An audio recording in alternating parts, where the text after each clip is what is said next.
Nitong mga nakalipas na araw ay inalala ng marami yung kinagisnan nating tradisyon kaugnay sa mga patay.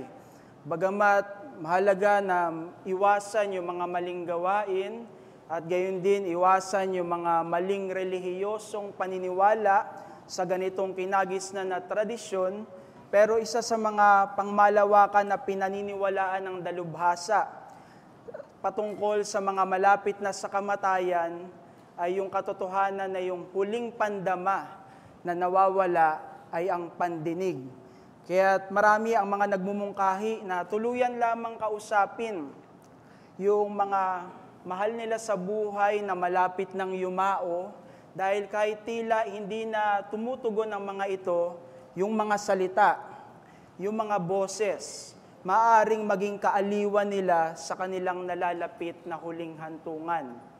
Mayroong kaugnayan yung kamatayan at pandinig na gusto kong gamitin upang pukawin yung ating mga isipan sa higit na katotohanan na mayroong kaugnayan yung kawalan ng espiritual na buhay sa kawalan ng pakikinig sa salita ng Diyos. Sapagkat napakahalaga nito dito sa serye na patuloy nating pag-aaralan sa mga sulat sa Hebreo, sapagkat naririto yung paalala patungkol sa makapangyarihang salita ng Diyos na dapat pahalagahan ng mga mananampalataya. Kaya muli nating buksan yung banal na kasulatan sa mga sulat sa Hebreo, Kabanata 4, at yung ating talata para sa pangangaral ay kukunin natin sa talata 11 hanggang talata 13. Muli, Hebreo, Kabanata 4, talata 11 hanggang 13. Kaya't magsikap tayong pumasok sa kapahingahang iyon upang huwag mabuwal ang sino man sa pamamagitan ng gayong halimbawa ng pagsuway. Sapagkat ang salita ng Diyos ay buhay, mabisa, at higit na matalas kaysa sa alinmang tabak na may 2 talim, at tumatagos hanggang sa pinaghihiwalayan ng kaluluwa at espiritu, ng mga kasukasuan at ng utak sa buto, at may kakayahang kumilala ng mga pag-iisip at mga hangarin ng puso, at walang nilalang na nakukubli sa harapan niya, kundi ang lahat ng mga bagay ay hubad at hayag sa mga mata niya na ating pagsusulitan. Minsan pa, purihin ang Panginoon sa pagkabasa ng kanyang banal na salita. Narito tayo sa serye ng pagtuturo sa aklat ng Hebreo kung saan inilalarawan ng manunulat yung katangian ng pagiging pinakapunong pari ng Panginoong Hesukristo. Ang gawaing ito ay bahagi na tutuparin ng pinangakong Mesiyas mula sa lumang tipan para sa kaligtasan ng mga makasalanan, and later sa remaining chapters ng aklat ng Hebrews ay talagang maliwanag na ituturo ito ng manunulat. Pero dito sa bahagi na ating pinag-aaralan, pinakita na niya na si Hesukristo ay mayroong katapatan sa gawain niya bilang pinakapunong pari. Kung ating aalalahanin, kinumpara ng manunulat si Hesukristo kay Moises. At ang konklusyon niya sa Kabanata 3, talata 6, ay ang mga pahayag na ito, subalit si Kristo ay tapat sa bahay ng Diyos, sapagkat mailalarawan ang pagiging pinakapunong pari ni Hesukristo sa katapatan. At ito din yung tema na kung saan tinuturo ng manunulat dito sa pangako ng Panginoon tungkol sa kapahingahan ng Diyos. Ito ay binigyan natin ng mahabang serye ng pag-aaral na para sa manunulat, bakit tiyak yung pangako ng kapahingahan ng Diyos, muli bumabalik siya sa konklusyon. Mayroong pinakapunong pari na tapat sa persona ng Panginoong Hesukristo. At mula sa ganitong paksa ng mga pagtuturo, nagbigay ng paghihikayat yung manunulat sa mga kabilang sa kasalukuyang pangako at gayon din naghihintay sa katuparan ng kumpletong kapahingahan ng Diyos mula sa talata 11 ng ating talata na ating binasa, kaya't magsikap tayong pumasok sa kapahingahang iyon. Ibinilang mismo ng manunulat yung kanyang sarili sa paalalang ito para madali nating maunawaan na ang tinutukoy dito ng manunulat ay ang uri ng pamumuhay ng isang taong naligtas. Uri ng pamumuhay na kung saan hinihintay yung kumpletong kaganapan ng kaligtasan na naranasan. Yan yung paalala ng manunulat na sinimulan yung ating talata. Mahalaga ito kasi hindi tinutukoy dito ng manunulat yung paraan ng kaligtasan. Ang tinutukoy dito ng manunulat yung ebidensya ng kaligtasan sa isang tao na kung saan ang pinagtutuunan at pinagsisikapan ng pansin ng isang taong naligtas ay ang pagsisikap na pumasok sa kumpletong kapahingahan ng Diyos. At idinagdag dito sa paalalang ito ng manunulat yung sinabi niya sa talata 11, upang huwag mabuwal ang sino man sa inyo sa gayong halimbawa. At ang pinagtutukuyan dito ng manunulat ay yung maling halimbawa ng unang henerasyon ng Israel na pinalaya ng Diyos sa Ehipto. Ginamit na niya ito sa kanyang mga nakaraang pagtuturo katulad sa Kabanata 3, talata 7 hanggang sa sumusunod. Kasi mababasa sa lumang tipan yung malungkot na katangian ng mga Israelita kaugnay sa kanilang tugon sa salita ng Diyos. Ang henerasyon ng Israelita na pinalaya sa Ehipto, sila'y larawan ng mga taong binabaliwala ang pangako ng Diyos. Binabaliwala ang mga utos ng Diyos ayon sa kanyang mga salita.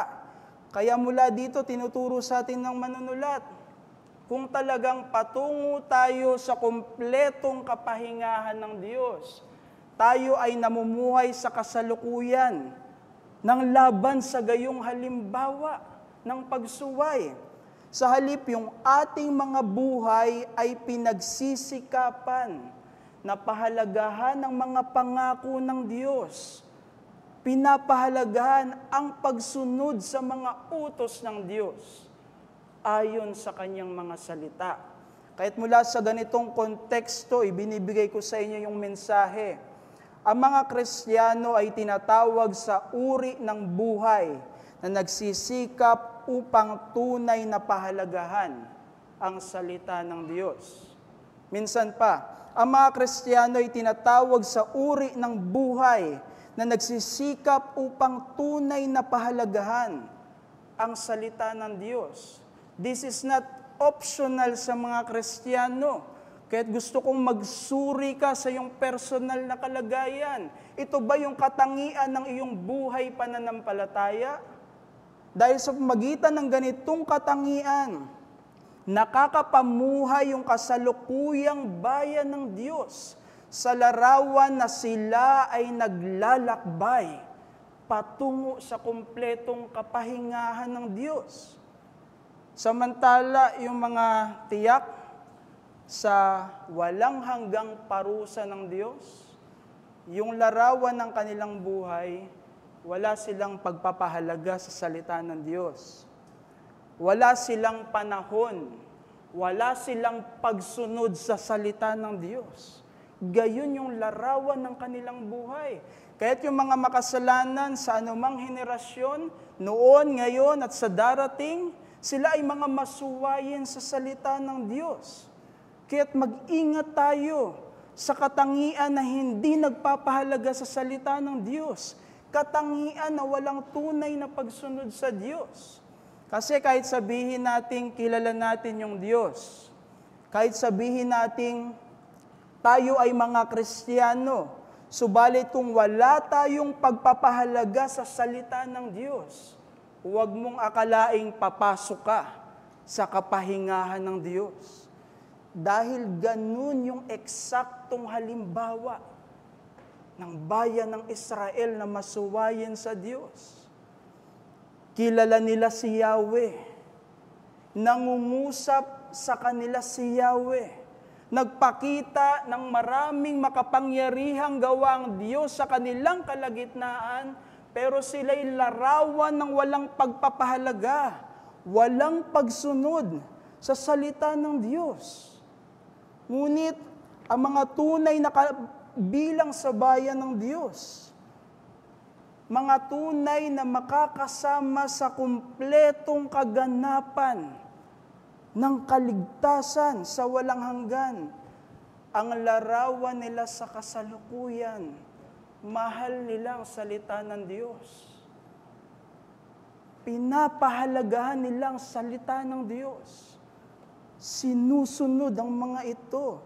Kaya mula dito ay binigyan tayo ng manunulat ng mga katangian ng salita ng Diyos para maunawaan talaga ng mga Kristiyano na dapat nating pahalagahan ito. Ano yung mga katangian na ibinigay ng manunulat sa salita ng Diyos? Sa bahaging ito, ibinibigay ko sa inyo yung una. Ito'y salitang buhay. Minsan pa, ito ay salitang buhay. Ito yung unang paglalarawan na ginamit ng manunulat patungkol sa salita ng Diyos. Iyan yung matatagpuan natin sa talata 12 na sinasabi, sapagkat ang salita ng Diyos ay buhay, mabisa. At yung ganitong mga description, malinaw na nagpaparating sa atin ng kaugnayan ng salita sa Diyos. Yan yung malinaw na binibigay na ideya ng manunulat. Kasi yung katangian na kanyang binigay na yung salita ay buhay, yung katangian ng pagiging buhay, ibinibigay yan ng salita sa Diyos mismo. Maraming mga talata sa Biblia that says, God is the living God. Ang Diyos ay buhay. Kaya dito sa manunulat ng ating aklat, ginamit niya sa kanyang mismong sulat sa Kabanata 3, talata 12, that very description, buhay na Diyos. Ang mga salita na ipinahahayag ng Diyos, matutulad din mismo sa Kanya dahil tungkol sa Diyos ang sinasabi ng Kanyang salita. Kaya dahil yung salita ay buhay na katulad ng Diyos, ito ay kumikilos. Ito ay aktibo sa pagtupad ng mga layunin ng Diyos. Kaya't binanggit sa atin ng manunulat, mabisa ang salita ng Diyos. Kaya mula dito, dapat pahalagahan yung salita ng Diyos. Dahil tutuparin ng Diyos ang lahat ng Kanyang ipinahayag. Ang mga salita ng Diyos ay hindi mga sulat na patay. Kaya dapat mayroon tayong pakikinig. Dapat mayroon tayong pagsisikap na sumunod sa salita ng Diyos.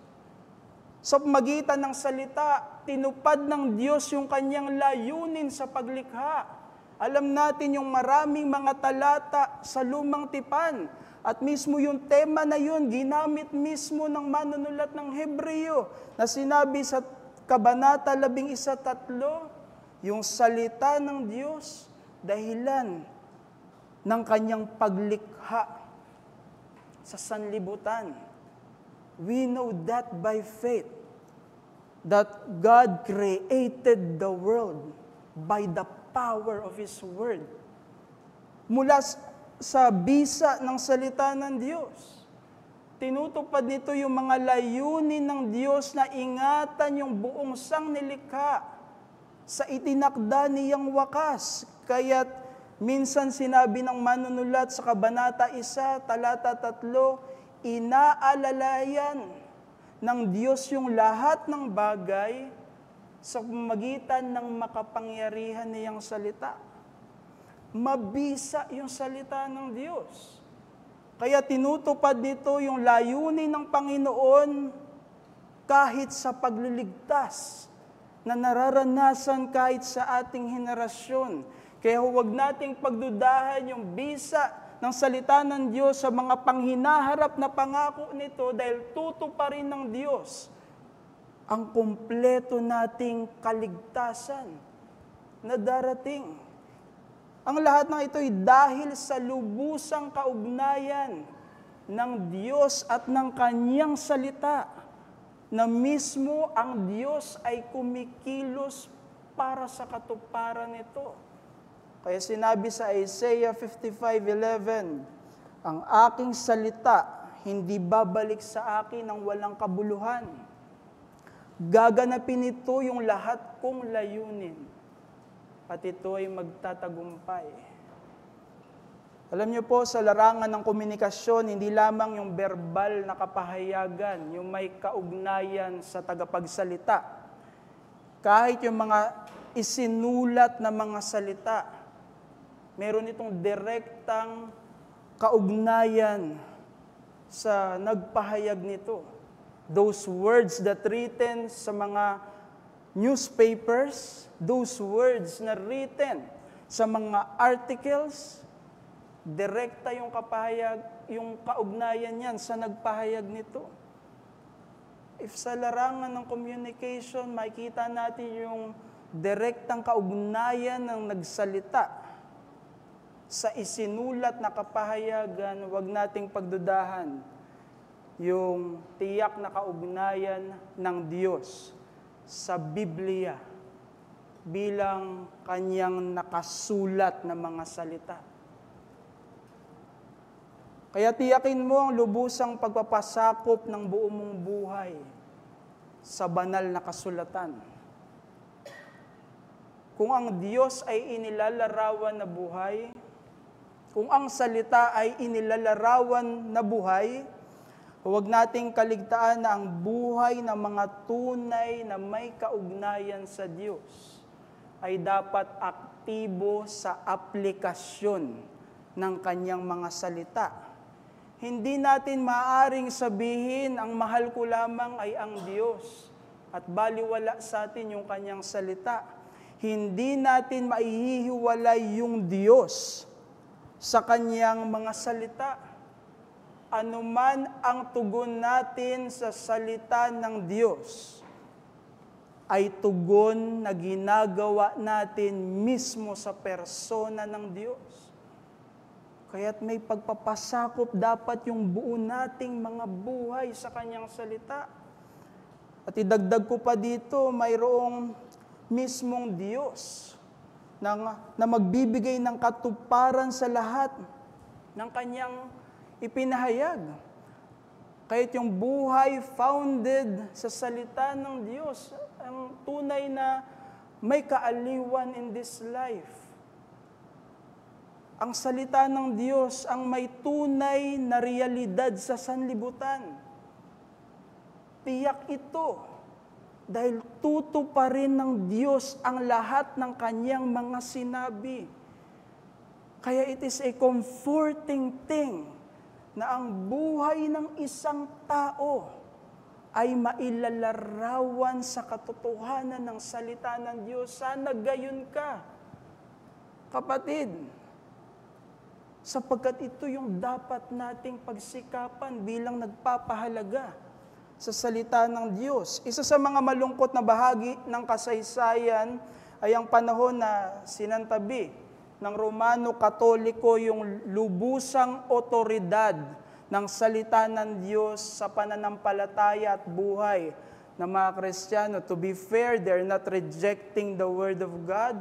Subalit para sa kanila, may mga iba pang otoridad sa pananampalataya, katulad ng kanilang tradisyon. Subalit, dahil mabisa ang salita ng Diyos, kumikilos ang Diyos sa pamamagitan ng Kanyang mga salita, yung mga matapat na ministeryo sa panahon ng 16th century ay nagresulta sa Reformation. Because may bisa yung salita ng Diyos. At isa sa mga halimbawa sa gayong yugto ng kasaysayan ay kilala natin si Martin Luther.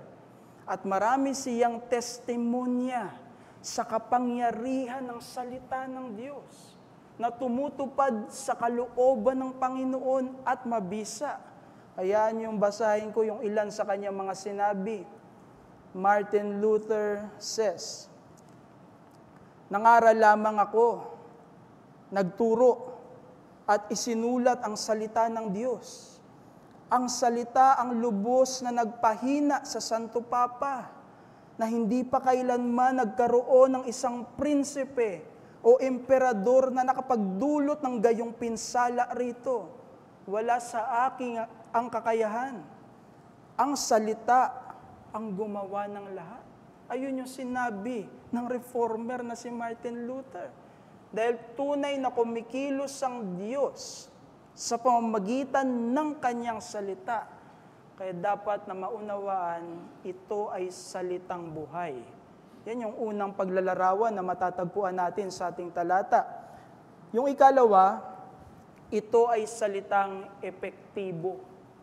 Minsan pa, ito ay salitang epektibo. Ito yung ikalawang paglalarawan na ginamit ng manunulat. Yan yung binanggit niya sa talata 12 mula sa mga salitang tumatagos. At yung salitang ito sa orihinal ay naglalarawan ng isang bagay na lumalagpas sa anumang harang para magdulot ng marka. That's the imagery.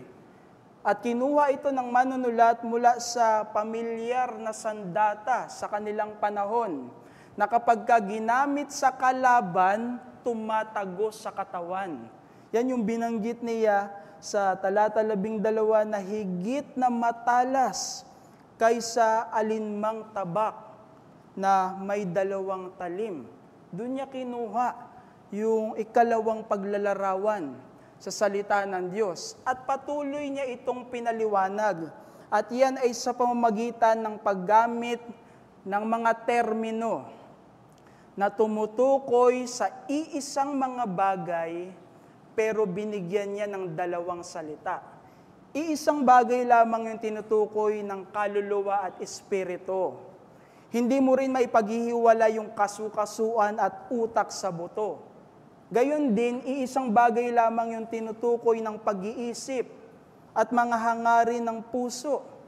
Kasi pinapaliwanag ng manunulat yung epektibong kapangyarihan ng salita ng Diyos.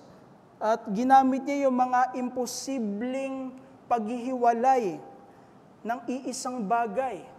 Mula sa mga terminong ito, ginamit ng manunulat yung mga terminong ito na may iisa lamang na ibig sabihin, ngunit 2 salita yung kanyang ginamit.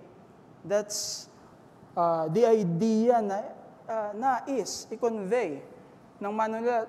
And this is very important because there are many wrong interpretations sa mga detalyeng ito. And one of those, and dapat nating i-reject, ay yung trichotomist view ng human constitution. The writer is not saying human constitution sa mga salitang ito, but illustrating the power of the word. Kaya dapat pahalagahan yung salita ng Diyos dahil walang kayang humadlang sa pagiging epektibo ng mga kapahayagan ito. Tutuparin ng Diyos ang kanyang salita, hindi lamang dahil siya ay lubos na makapangyarihan, kundi pinapaunawa din sa atin, walang makahahadlang sa kanya. Imposibleng hadlangan yung Diyos na kumikilos na gawing epektibo yung kanyang salita. At ito'y napapanahon sa atin. Kasi alam natin, bumagsak sa kasalanan yung sanlibutan. Laganap ang epekto ng kasalanan. Laganap ang oposisyon sa salita ng Diyos at kumikilos ang puwersa ng kadiliman laban dito. Subalit hindi mahahadlangan ng salita ng Diyos para epektibong iligtas ang mga tao sa perfect time ng Diyos. Epektibo ito sa pagliligtas sa takdang panahon ng Diyos. To those He elected, Gayon din sa kabila na laganap yung epekto ng kasalanan at oposisyon ng kaaway, hindi mahadlangan ang salita ng Diyos para epektibong paunlarin ang pananampalataya ng kanyang bayan at epektibong isulong yung kaharian ng Diyos sa itinakda niyang wakas. Hindi mapipigilan ng ganitong epekto ng salita ng Diyos. Ang kategorya na 100% accuracy ay imposibleng tuloy-tuloy na mapanatili ng isang tao. Para sa iba, imposible itong marating. Pero kung sakaling mayroong spesipikong larangan na 100% accurate yung isang tao, it's just a matter of time na hindi na siya magiging 100% accurate doon. Kasi imposibleng mapanatili ng tuloy-tuloy yung 100% accuracy sa kakayahan ng isang tao. Imposible sa tao ang 100% accuracy na tuloy-tuloy. Pero hindi niyo po ba alam na ang salita ng Diyos ay hindi pumapalya na maging 100% epektibo sa larangan ng kalooban ng Panginoon. Kung kalooban ng Panginoon na iligtas ang pinakamasamang makasalanan, 100% the word will be effective. At gayon ka-epektibo yung salita ng Diyos. Kaya huwag mong pagdudahan ang bawat mga katotohanan nito. Para pahalagahan mo yung salita ng Diyos, huwag ka lamang maging tiyak na yung buo mong buhay ay nagpapasakop dito. Bantayan mo rin ang iyong sarili sa anumang pagdududa sa salita ng Diyos. Mahalaga mo itong gawin bilang bahagi of giving importance sa salita ng Diyos. Kasi yung kawalan ng pagtitiwala sa salita ng Diyos ay malinaw na patibong ng diablong si Satanas sa isang tao. Na kahit si Satanas mismo, naunawaan niyang totoo, naunawaan niyang epektibo yung salita. Pero naghahasik siya ng gayong mga pandaraya sa sanlibutan. Bigyan ko kayo ng halimbawa. Sa pandaraya ni Satanas, na yung mga tao ay huwag maniwala sa Diyos. Yan ay patibong na mula kay Satanas. Nang isang tao ay maging atheist, to reject the existence of God. Subalit itong si Satanas, naniniwala sa Diyos. Satan, according to Spurgeon, did not fail to such foolishness. Kaya mag-ingat tayo laban sa anumang pagdududa sa salita ng Diyos. Dahil tiyak ang salita ng Diyos. At epektibo ang salita ng Diyos. May mga tao man na tumatanggi. May mga tao man na lumalaban sa salita ng Diyos. Epektibo sa kanilang salita ng Diyos kung kalooban ng Panginoon na dalhin sila sa kumbiksyon ng kanilang kasalanan. Epektibo ang salita ng Diyos para dalhin sila kung kalooban ng Panginoon sa walang hanggang kaligtasan. Epektibo ang salita ng Diyos kung ang kalooban ng Panginoon para sa kanila ay dalhin sila sa mas higit na kahatulan ng kanilang kasalanan na napakinggan nila yung matamis na pangalan ng Panginoong Hesukristo, pero kanilang tinalikuran. Epektibo sa mga ito ang salita ng Diyos. Isa sa mga lingkod ng Diyos sa kasaysayan na masasabing maraming beses na nangaral ng salita ng Diyos ay si George Whitefield. Because he treated yung kanyang ministry na ang mission field niya ay sanlibutan. Para kay George Whitefield, the world ay ang kanyang parokya. At minsan siyang tinanong patungkol sa pangangaral na ang sagot niya ay related sa effectiveness ng salita ng Diyos. Tinanong si Whitefield ng isang babae, ano ang katangian ng isang matapat na pangangaral ng salita ng Diyos? Ang sinagot ni Whitefield, madali lang naman, may ibang mga tagapakinig na maliligtas o kaya'y hindi nila magugustuhan ang mensahe. Anuman ang tugon sa katotohanan ng salita ng Diyos, ay mabisa ang epekto nito sapagkat pinangyayari ng Diyos yung kanyang kalooban. That's something that we need to understand sa effectiveness ng salita ng Diyos. Ito'y salitang epektibo. But lastly, maikling oras lamang, ito'y salitang humahatol. Yan yung huling paglalarawan na binigay ng manunulat mula sa talata 13. Walang nilalang ang nakukubli sa harapan niya, and there is also the phrase, ating pagsusulitan. Sa orihinal na lingwahe, ito ay mula sa larong pampalakasan sa kanilang panahon, na kung saan sinasakal yung kalaban para hindi ito makawala sa siguradong pagbagsak. Yan yung larawan na ginamit ng manunulat. At yung pandiwa na kanyang ginamit sa mga pahayag nito ay nasa ganap na aksyon na may nagpapatuloy na epekto na ang kahulugan para sa atin, ito ay epektong hindi matatakasan ng sinuman.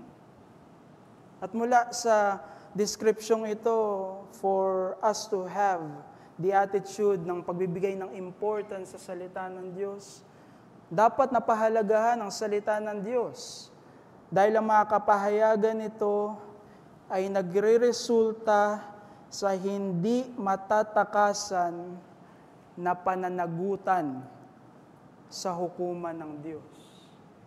Yan ang ginagawa ng mga katotohanang ipinaparating sa atin ng Diyos.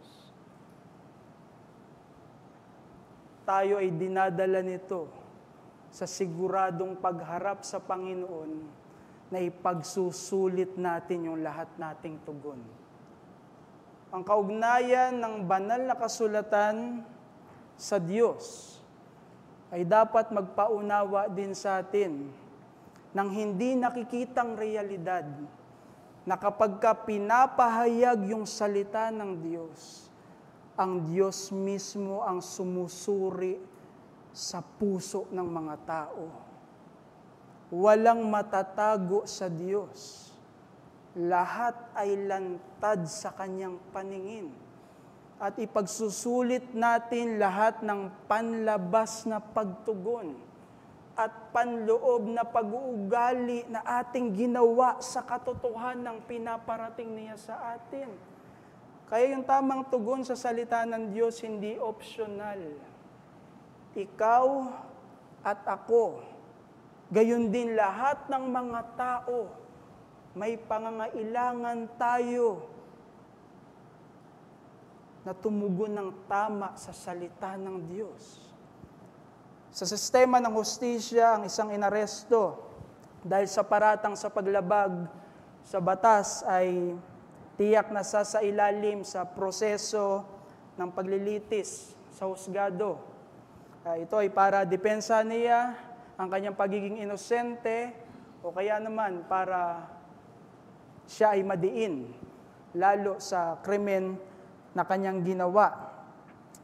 Kung may proseso ng paglilitis sa sistema ng hustisya, ito yung gusto kong paglalarawan na maintindihan mo. dito sa huling description ng salita ng Diyos. Kinukumpronta ng banal na kasulatan yung mga tao para dalhin tayo sa tiyak at mas higit na paglilitis sa hukuman ng Diyos. Ipagsusulit mo yung response mo sa salita ng Diyos. Kaya huwag lamang natiyakin mo yung buong pagpapasakop sa banal na kasulatan. Huwag lamang na magbantay ka laban sa anumang pagdududa sa katotohanan ng salita ng Diyos.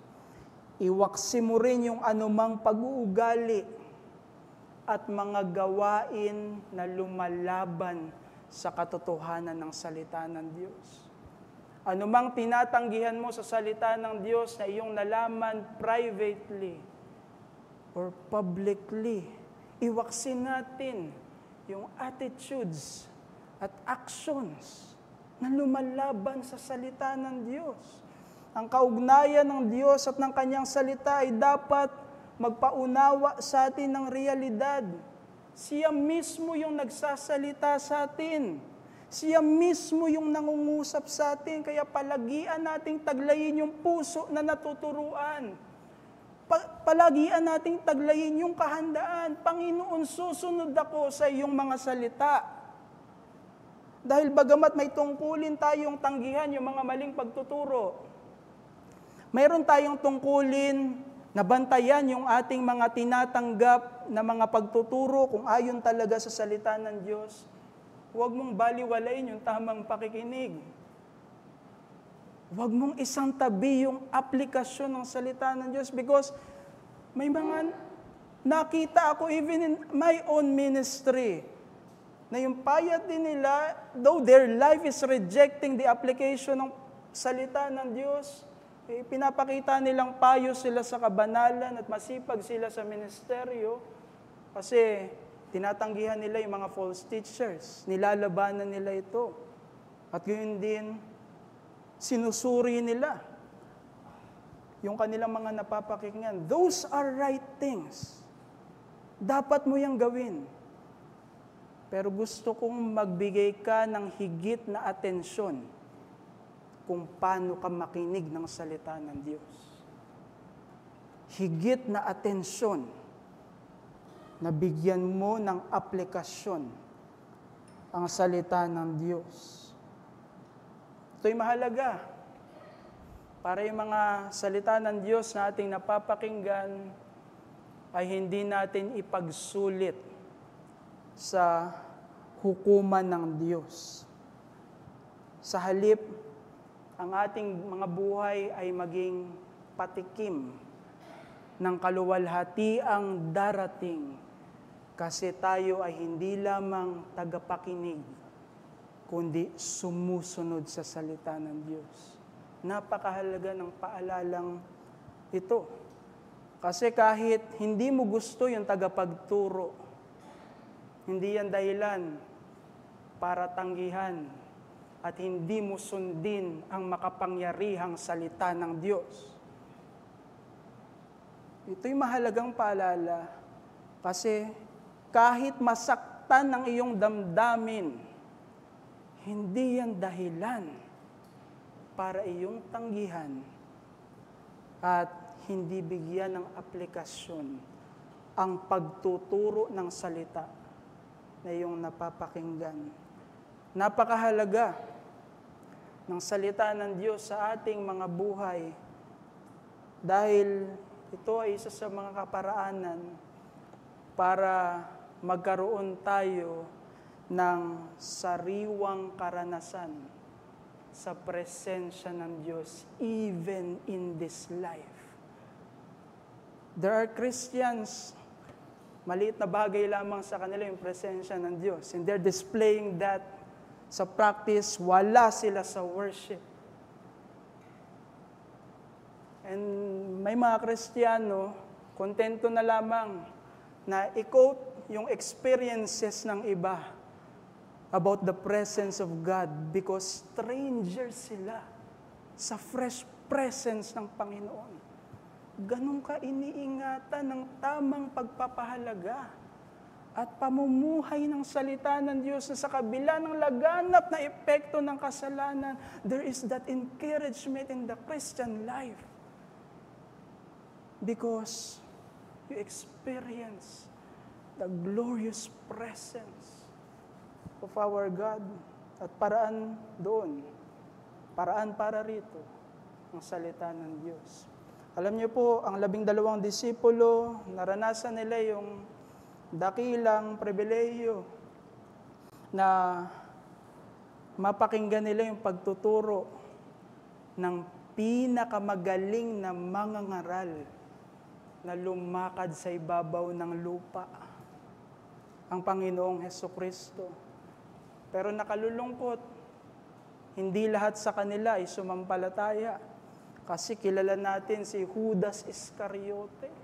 Sa mga napakinggan niya sa Panginoong Hesukristo, hindi niya pinahalagahan ang salita ng Diyos. Sa mga napakinggan niya sa Panginoong Hesukristo, hindi niya in-apply ang salita ng Diyos. Kaya nang bawiin ni Judas Iscariote ang mismo niyang buhay, nauunawaan natin, bahagi ng kanyang nakakatakot na kaparusahan sa walang hanggan, ang pagkakanulo niya sa anak ng Diyos na si Hesukristo. Pero wag mo itong kalimutan, bahagi din ng kanyang kaparusahan ang mga salita ng Diyos na kanyang napakinggan, subalit kanyang binaliwala. That's also na parte ng kanyang punishment sa eternity. Kaya di man tayo patungo sa walang hanggang parusa. Dahil tayo yung mga Kristiyano, ngunit huwag nating kaligtaan ang katotohanan ito. Ano man ang ating tugon sa katotohanan ng salita ng Diyos, ipagsusulit natin sa harap ng Panginoon. Kaya tunay nating pahalagahan ang makapangyarihang salita ng Diyos. Dahil ito'y salitang buhay, epektibo, at humahatol. Pero gusto kong mangusap din sa ating mga bisita at mga kaibigan sa umagang ito na hiwalay sa pangako ng kapahingahan ng Diyos. Kasi yung napapakinggan ninyong makapangyarihang salita ng Diyos ay napapanahon din sa inyo. May babala ito tungkol sa parusang walang hanggan dahil sa kasalanan. At huwag mong gawing biro ang katotohanan iyan. Huwag mong baliwalain ang katotohanan iyan. Kasi ating pinag-aralan ayon sa salita ng Diyos, totoo ang mga kapahayagan nito. Mangyayari ang mga kapahayagan nito. Katulad ng tiyak na parusang walang hanggan sa ating mga kasalanan. Pero huwag kang mawala ng pag-asa kasi ang makapangyarihang salita ng Diyos patuloy na napapanahon sa iyo. Kasi binibigyan ka nito ng karunungan tungkol sa nag-iisang paraan ng Diyos para sa kaligtasan, ang Panginoong Hesukristo, na siyang namatay sa krus ng Kalbaryo at muling nabuhay. Huwag mong hayaan ang iyong sarili na ang bisa ng salita ng Diyos sa iyo ay maging karagdagan mong kahatulan. Dahil napakapakinggan mo ang Panginoong Hesukristo, subalit siya ay iyong tinatalikuran. Huwag mong hayaan ang iyong sarili na ganyan na maging bisa sa iyo ng Ebanghelyo. Sa halip, ang maging bisa nito ay dalhin ka sa buhay na walang hanggan sa umagang ito. Kaya magsisi ka ng iyong kasalanan. Sumampalataya ka sa Kanya na tinawag na salita bilang Diyos. At sa Kanya na salita na tumahang kasama natin para tubusin tayo sa lahat ng ating mga kasalanan. Sumampalataya ka sa Panginoon na tagapagligtas na si Hesukristo, kaibigan.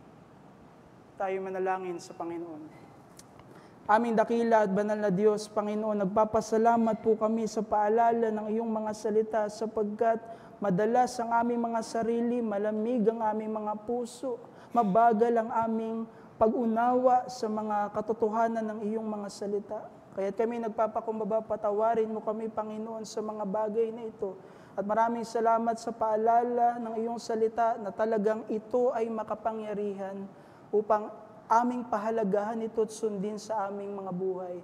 Gamitin mo ang katotohanan patungkol sa pagiging buhay, pagiging epektibo at pagiging salitang humahatol ng iyong makapangyarihang salita upang tiyakin namin ang aming mga sarili kung kami ba ay lubusang nagpapasakop dito, upang kami ma-equip laban sa anumang pagdududa sa iyong katotohanan na pinahayag nito, at aming iwaksi sa aming mga sarili anumang pag-uugali at anumang aksyon na lumalaban sa iyong salita.